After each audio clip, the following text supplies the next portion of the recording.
Hi, I'm Jeremy Stein with the Center for Holy Land Studies, and alongside me is Mrs. Amy Flattery, the director of the Center for Holy Land Studies. And joining us today is Dr. Scott Stripling.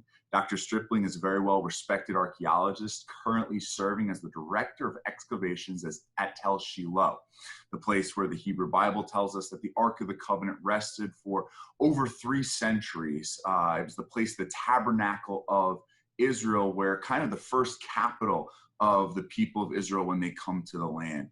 In addition to that, Dr. Stripling also serves as the provost of the Bible Seminary in Katy, Texas. Is an outstanding academic institution, which is really doing some phenomenal and groundbreaking work. And pertinent to our audiences, Dr. Stripling is a graduate of the Assemblies of God Theological Seminary here in Springfield, Missouri, which is so exciting because the work that Dr. Stripling is doing out in the field shows so many of our students in our universities that come to dig or go on our Bible Land study programs, one of the things that very realistically can be achieved with their degrees. So Scott, we just want to thank you so much for being a part of this today. And we're so glad that you come to talk to our audience today. Hey, Jeremy and Amy, it's good to see you guys, and welcome back to the office and some level of normalcy. Yeah, thank you. It's good It's to be exciting back. I know that's right.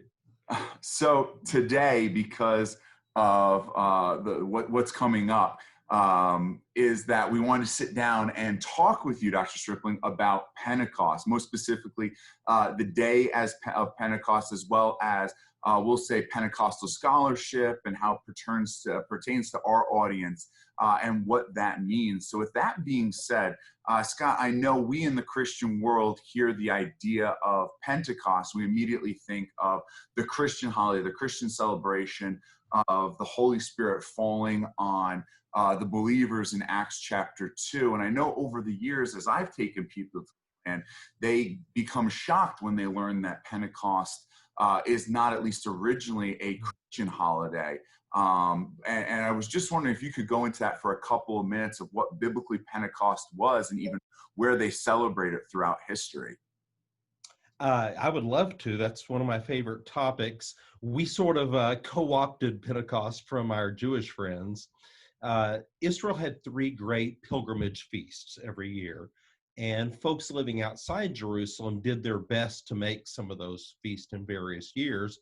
The first one being Passover, and then 50 days after Passover was Pentecost. That's what the word literally means. So you have the Passover celebration, and then you mark it from the waving of the barley offering. Then you're counting 7 weeks and then add 1 day to it, and that makes 50 days.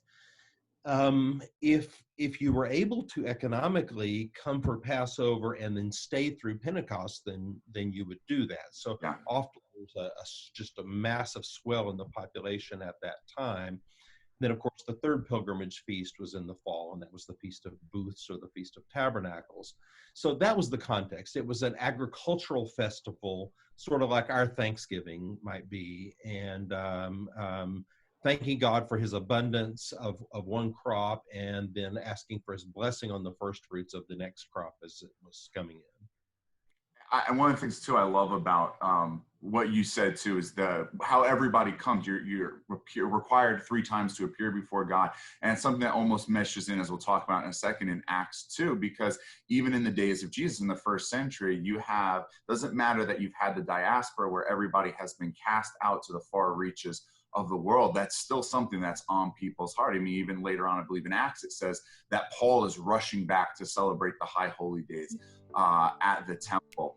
Well, thank you. That's about all the time we've got for this, but thank you so much, Dr. Stripling, for giving us your time and your expertise on this. We're so happy just to have you as a friend of the center, and we look forward to seeing even greater things coming out of the excavations that are taking place at Tel Shiloh, and the great things that are coming out of the Bible Seminary.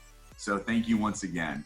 Yes. Well, it was a joy to be with you guys, and I really appreciate Center for Holy Land Studies, appreciate what you're doing and your partnership, and just really the impact that you're making around the world. So keep up the great work.